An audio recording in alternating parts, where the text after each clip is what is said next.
Good morning. Today is August 2nd, 5:23 in the morning. It is a Monday. It's the beginning of a new week. Beginning of the weeks are our pilot weeks. Think about what you're going to do for the rest of the week. And sit down this morning before your week gets started and really plan out some few key highlights of your week that you want to get done. So by the time the end of the week comes around, you look at it and you said, wow, I've completed what I said I was going to do. Some projects may take 15 minutes to finish for the week. Some others may take a couple days. So that's why it's important at the beginning of the week to really sit down and plot your flight course for the rest of the week. Be the pilot. I read something yesterday about biases that we hold in our head, and the acronym is WYSIATI. So WIS is WYSIATI, IATI. What you see is all there is. So it's a bias that our brains do just normally, just naturally. And let me catch my breath. So WYSIATI it's a bias that our brains put together, and it stands for what you see is all there is. And what it basically means is, if I told you a leader of a country, she is intelligent and strong, then if I asked you, is she a good leader, your brain already has made the decision that yes, she is a good leader. But the third thing about her is she's intelligent and strong, and she's corrupt. But what happened was, because we heard of the first two, our brain likes to complete a story, right? So intelligent, strong, that means she must be good. And our brains doesn't like to ask the other side of the question, right? So we're biased by what we see or what we hear or what information we take in, and then we develop a story around that information. Man, I'll just show you the sun, because I'm looking at it right now.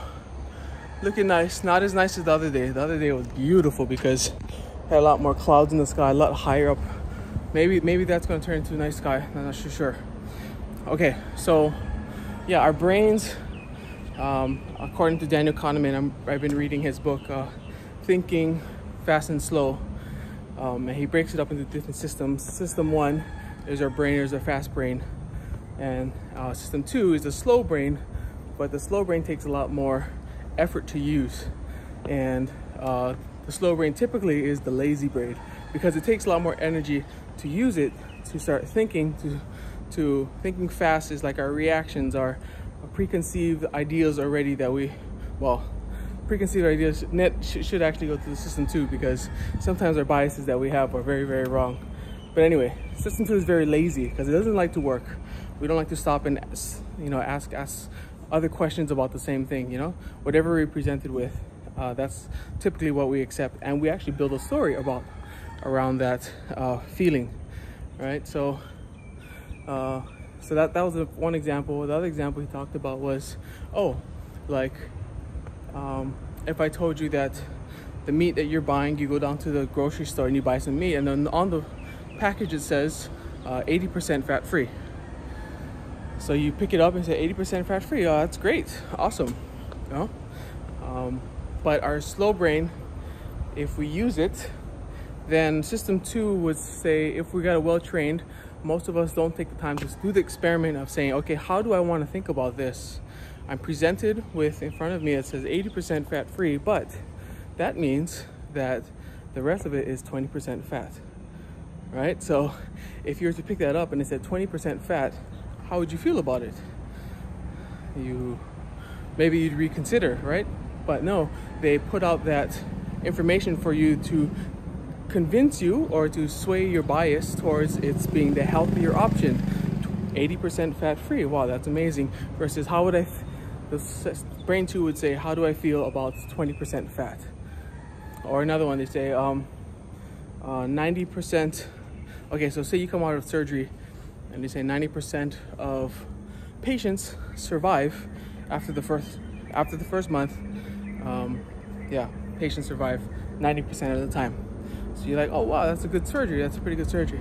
Now, what if it was framed the other way? So they use the other side of your brain, brain 2, your faster or your slower system, and it says that 10% of people die after the first month after surgery.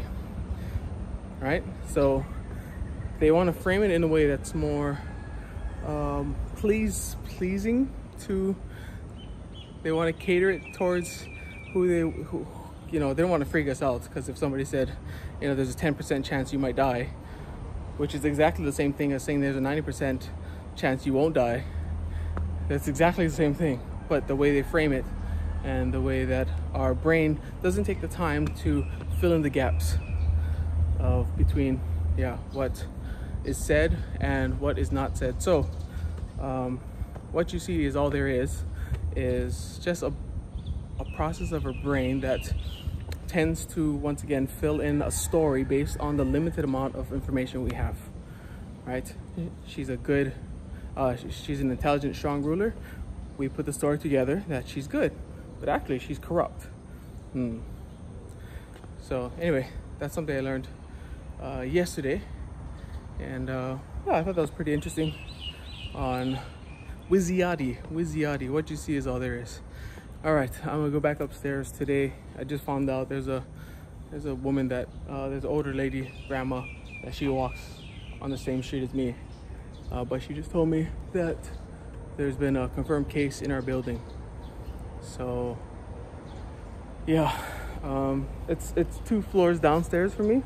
I'm gonna go look around, look for an announcement, because she said there's an announcement somewhere, so I'm gonna go look for that. But that's a little bit alarming. Just 2 floors down. We're in yeah, 2 floors down. So stay safe, stay active as much as possible, and keeping the brain healthy, keeping the brain moving, keeping the brain growing. And thanks a lot for coming and visiting me today. All right, we will see you later. Aloha, Jesse. You're doing good, you're doing great. Love you. Keep it up. Aloha.